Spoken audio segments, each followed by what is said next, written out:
The Honorable Loren Legarda will now deliver her eulogy.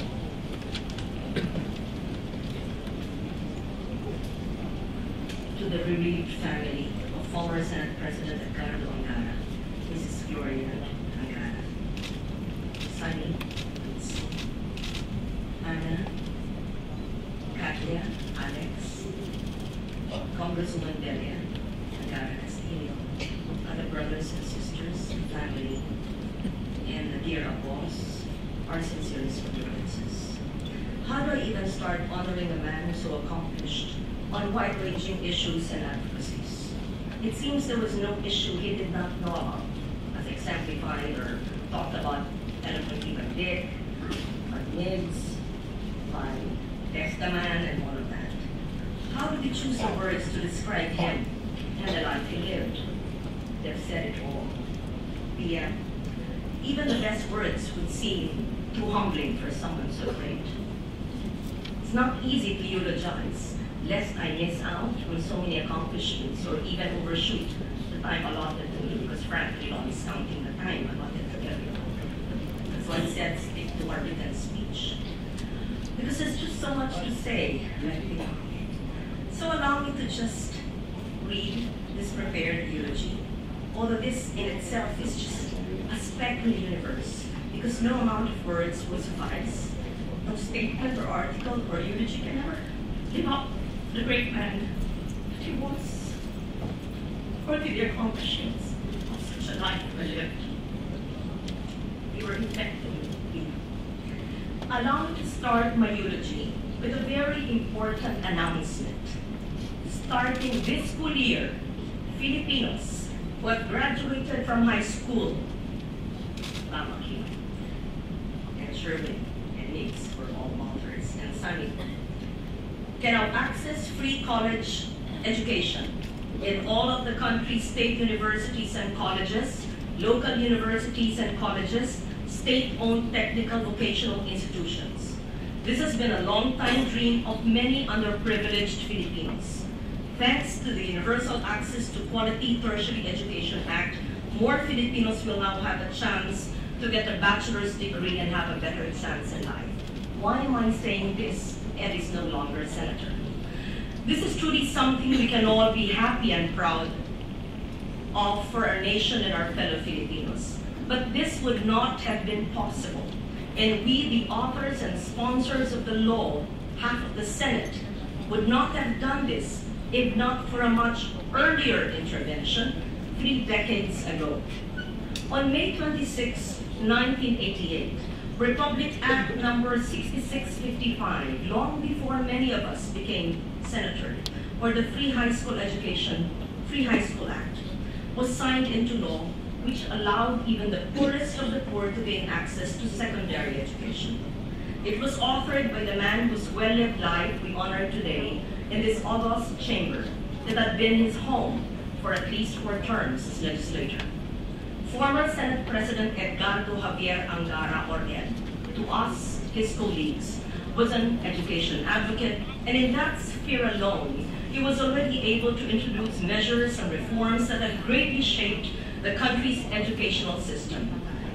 Already mentioned, but I will say it again, the author of laws creating the Commission on Higher Education, TESDA, the government assistance to students and teachers in private education, or GASPE. But prior to the enactment of these laws, however, he had already established a sterling reputation as a man who had a vision to improve Philippine education when he was president of the University of the Philippines. His initiatives were not merely focused on upholding the reputation of UP as a country's premier university, but also in establishing a perfect rapport with the students at a most difficult time. Yes, he was a very accomplished lawyer, established ACRA, one of the finest legal institutions in the country with the best brilliant minds, esteemed legislator, a statesman. But he had always maintained a connection with the people, maybe because even with all his achievements, he had always considered himself, in the words of Nick Moquin, a provinciano. He really loved his home province, Baler, its people, including the Dumaguets, the indigenous people of Aurora. But his love for the IPs was not limited to the Dumaguets alone.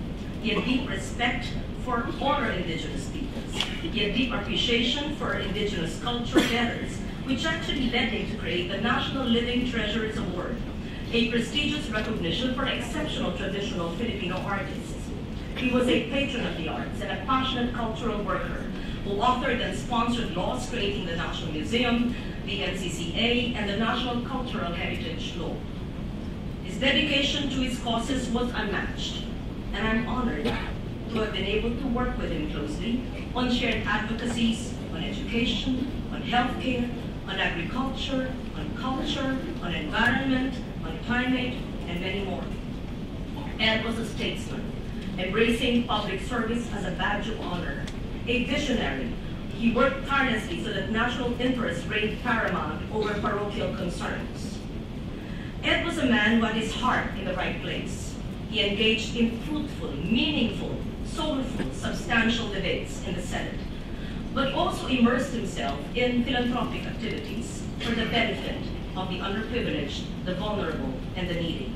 He knew how to communicate with people in his own quiet, humble way from all walks of life. But he was also an eloquent communicator with the environment. Indeed, he was a lover of the forests and the seas. No one can doubt his sincerity in the causes he had espoused, and one cannot likewise resist the urge to smile or even laugh when he shows his wit. Once, when I greeted him on his birthday, he replied, "Whose birthday? It's been deleted for being overdue." Then one time, I got this message on a text. "My food supply has dried up. The food chain has been interrupted." Apparently, he was just asking me to send over, which I think Sani and Tutsi and Gloria enjoy as well, the adobo and paksiw na bangus, which I regularly send close friends and colleagues, and the favorite salads in Cali.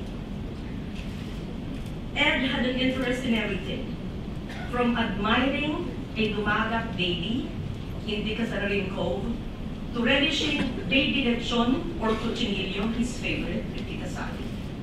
From organizing community choirs and artist communes to collecting placemats, plates, towels, and little things for the house and the kitchen, to discussing science and technology and constitutional issues, and just recently the blue economy and carbon pricing, and the Philippine-EU cooperation agreement, which I so gladly sponsored and passed in the Senate. I will have to agree with the late grand old man of Philippine literature, national artist Nick O'Kin, when he wrote in his book, Ed Angara, Seer of Sea and Sierra. And I quote, "Ed Angara, a senator, had range and relevance. His attention is wide-ranging, his relevance instantaneous," unquote. Truly, Ed had a great mind with a noble heart. He was a statesman who proudly remained a provinciano. For sure, he will be missed. His sudden departure leaves a gaping hole in his beloved Aurora, where his towering presence had served as a powerful inspiration to the young to pursue excellence as a way of life. On the national stage, his absence will be felt long after his body will be laid to rest. Today is truly a sad day in the Senate, his second home, for the Filipino people whom he served till his dying breath. The passing of Ed marks the end of an era, but his legacy lives on. We may have lost one of the Philippines' most brilliant minds, but he left an indelible mark not only in this nation's history, but also in the life of every Filipino who has benefited and will benefit from his lifelong work as a public servant. It's been said, but I will say it again. Ed, yours is a life well lived. Thank you for your untiring service to our country.